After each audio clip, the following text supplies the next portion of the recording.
Motherfucker don't know how to keep their mouth shut. What's up, y'all? What's up? What's up? Good evening. How are you all doing? Queen Kiki, Raw Magazine TV, executive producer, checking in. And I'm meditating on, where are we, as a people? Where are we? Where are we as a people? Where are we? It's some real serious things going down in this world right now, in our daily lives right now, that we are not addressing. And I want everyone to have the notion and the idea and the knowledge to overstand and to understand that Raw Magazine TV is here to hear your side of the story. It's not just about me and my side. I don't make videos for just to present myself to the public. It's always a meaning and a definition. Okay? So, back to the line in the script that we on. Where are we? Where are we as a people that we go from funerals and the death of people were usually elders that had underlying medical conditions? Okay? Now we went from that type of ceremony where funeral homes have exploded in income, and the printing companies for the RIP shirts or the free whoever shirts booming as well. Okay? We went into a generation now that we've gotten comfortable with hearing 2, 3, 4, 5-year-olds being buried. It's been the young generation that's been wiped out. They're not getting an opportunity to make it to their golden years as Generation Xers have, that started the trends, created the chaos that we see now, taking accountability, raising my hand. I was one of them. I was one of them out there thinking it was sweet, thinking I ain't gonna never work. I'm just gonna serve and sell narcotics to my community,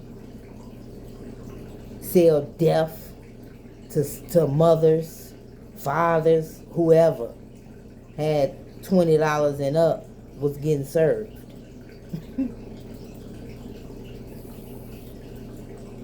Okay?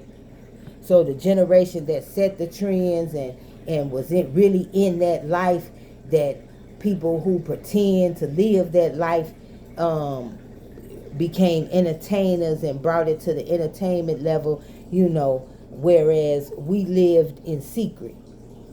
It ain't a lot of pictures. You ain't gonna find a lot of pictures of me. And I don't have a lot of pictures of me when it was the time of us, as they call, bucking the system and wilding out. Our wilding out was different from the wilding out that we see. It was a code and a constitution that we had ruthlessness, but it wasn't going to the point where we were killing children, killing mothers, and a lot of the high domestic violence that ends in death. The numbers have quadrupled from Generation X days of domestic violence.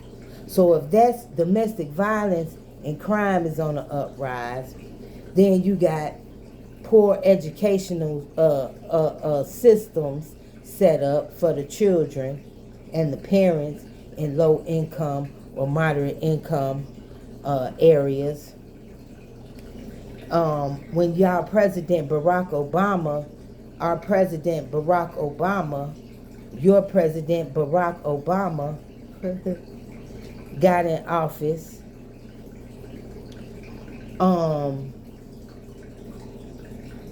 education for the elite was highlighted,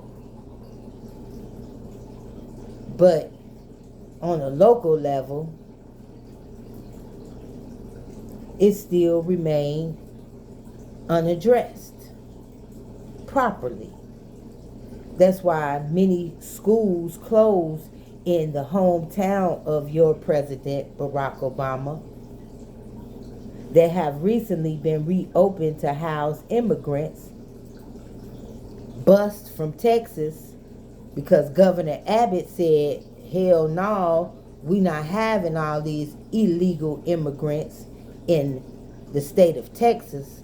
We gonna bust them to the states that have this amenity for immigrants. They set this up 5 years prior, when you start seeing a lot of schools going into bilingual schools.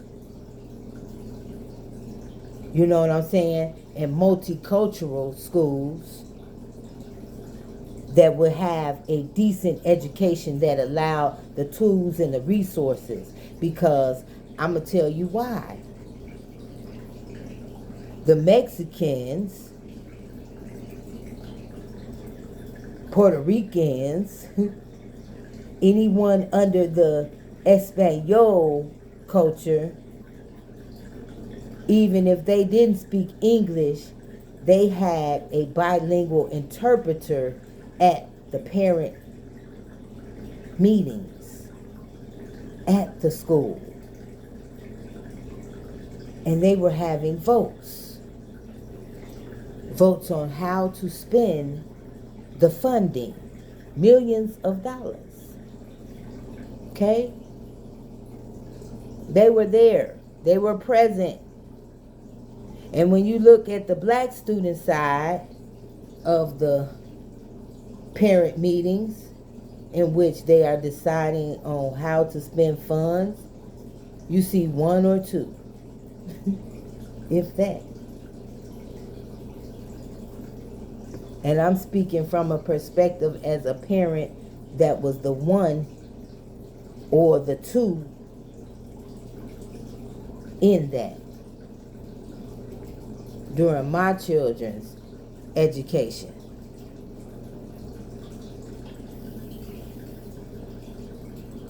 So, and that was during a time where a lot of my associates were gangbangers, killers, prostitutes, or drug users.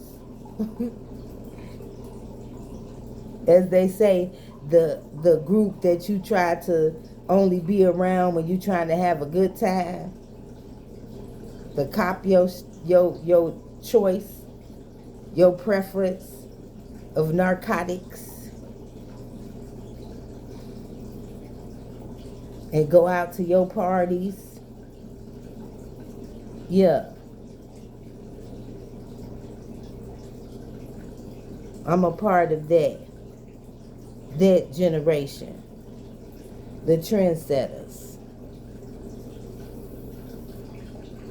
And a lot of y'all playing the background, staying in your lane, same as I've been doing, and trying to build and not relive the chaos and the destruction that continues today. So yeah, I'm here to speak the truth. That's what my original page, Kianya Giving Truth to Rand, that Facebook, I need the customer service number because y'all holding up my rights to my content from that page. And I feel as though I need to be able to speak to someone personally. So Mark Zuckerberg, if that's the code word that reacts you to react to a video, there it is. Please contact me, sir. I own the rights to my content on my original Facebook page, which was Kianya Giving Truth to Rand. I need that. I need that, sir. I thank you and I appreciate all of your team for your diligence of getting back to me on my new page that I had to set up. Okay?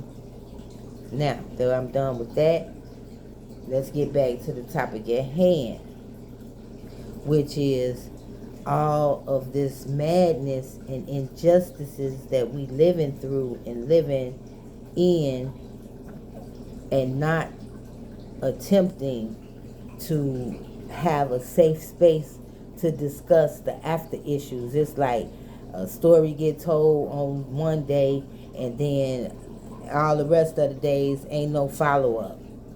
What the fuck? We need to know more about everything. Everything? Everything. Okay?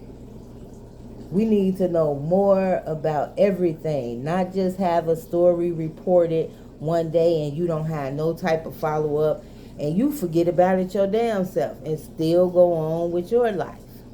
But right now in Dallas, the number one problem in the city of Dallas that I see from a ground, boots on the ground perspective is homelessness. And I don't know why everybody's ignoring all of these people in the city of Dallas that be on these medians in the street that have signs, some of them, and some don't have signs, but they're there in the hundreds, if not the thousands, in the city of Dallas, Garland area, Mesquite.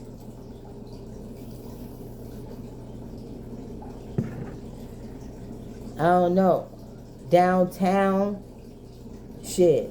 Malcolm X. It was a tent city a while ago.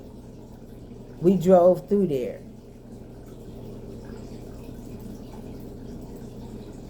I don't see how people, that's what we're lacking. And another thing that I'm talking about in this discussion is the lack of compassion. How can we just keep on going on in our lives, ignoring a situation in which we can find ourselves in? Many people can even relate because they've been there. I know I've been there. That's on the side of being homeless. I've been there. And I'm not ashamed to say that because I know many have been there more than once. Evictions. God damn it, you gotta get the fuck out for non-payment. Shit happens in life. But you gotta be able to pivot and adjust to any situations.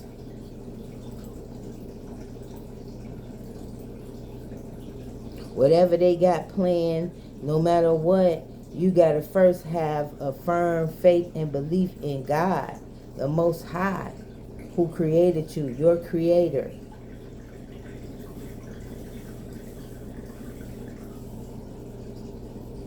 You gotta have full trust in your creator. Because what you seeing and what you living in really ain't what you seeing and what you living in. Shit ain't real. You could be around people smoking, drinking, kicking it. But when you really need somebody, the same 20, 30 motherfuckers that you smoke and drink with, you can't find one that can be there when you really need. In situations that we talking about, being homeless. Everybody just a paycheck away from homelessness these days, unless you on a government program of Section 8, low income, affordable housing, something like that. But if you're not a part of them programs, you paying full price rent and full market value everywhere is no less than a stack, $1,000 and up.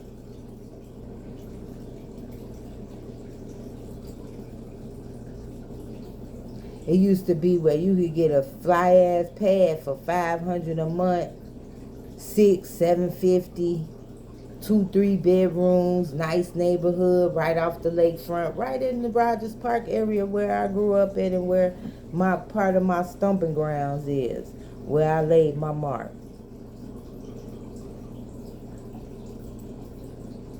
In Chicago, Rogers Park, Howard Street, the jungle.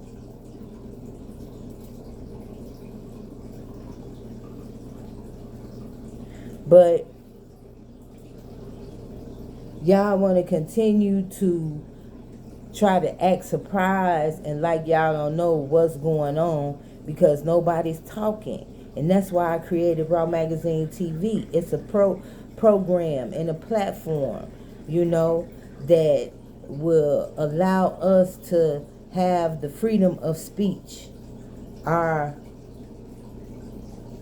citizens' rights as residents here on the soil of the U.S. of A. That's our right to have freedom of speech. But that right, as y'all already know, on Facebook and all other social networks, is not what you're allowed to do. So let's be real, and let's keep it real on that note. You can have all of these social networking sites, but you can build yourself up to whatever status, and they can take that shit away off of your speech. On Raw Magazine TV, you don't have to worry about that. You can be yourself. You can be as you are. And we are going to broadcast and air your content and archive it so that you can reference it to your networks on a place that you can be found and seen and promoted and marketed in a professional manner, because we are a broadcast network. See, some people think that it's a problem not being Netflix and BET status and Amazon Prime and Apple Plus. They started just like I'm starting, with the idea and a vision for a broadcast network. See, y'all happy with just having Oprah as a female entrepreneur and billionaire status type shit. I ain't got no problem with that. Oprah can have that. I want to open the door to not judging one on what they have, but judging them on their ability to have content. And they need a place to showcase it in a professional manner on a broadcast network. So our goals and visions are different.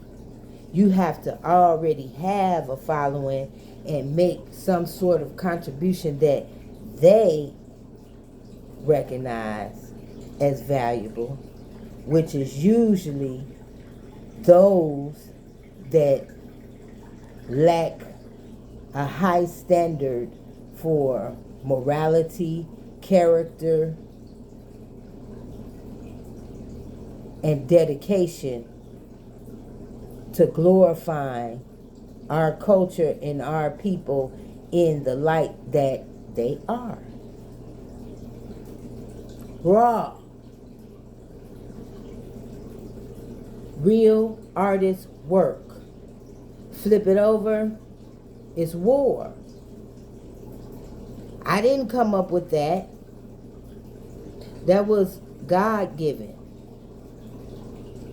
So when people try to compare Raw Multimedia Group and Raw Magazine TV with their uh, uh, idea of why I should participate in an up and coming network versus waiting for the day that Netflix picks up my story and publishes it. You know how many publishers and writers and content creators are out there that they're skipping over?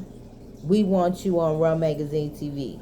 We will publish and broadcast your content, and you help you to promote and market your work as it is raw. In progress projects, all of that matters. And getting the ability to archive, digitally archive into our library is an additional benefit. See, y'all have a lot of things going on, and I'm not trying to be everywhere and all of that. With technology, modern technology, we have emails and ways to swap files. That's all you need to do. I'll post it on the television network. You can let your followers know where they can see your content live streaming, or become a member for a very reasonable and affordable rate, $2.99 a month or $30.88 a year. Put us in our pricing up against the giants. We still killing them. And we playing the content that they have, the same way they do us. They take all of our shit, culture, swag, whatever, physical, artistic, creative abilities, athletic abilities, and they profit off of it. So, hey, bootleg game on steroids right now.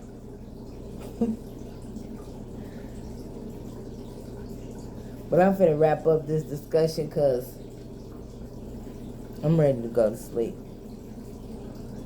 Love y'all. Just some food.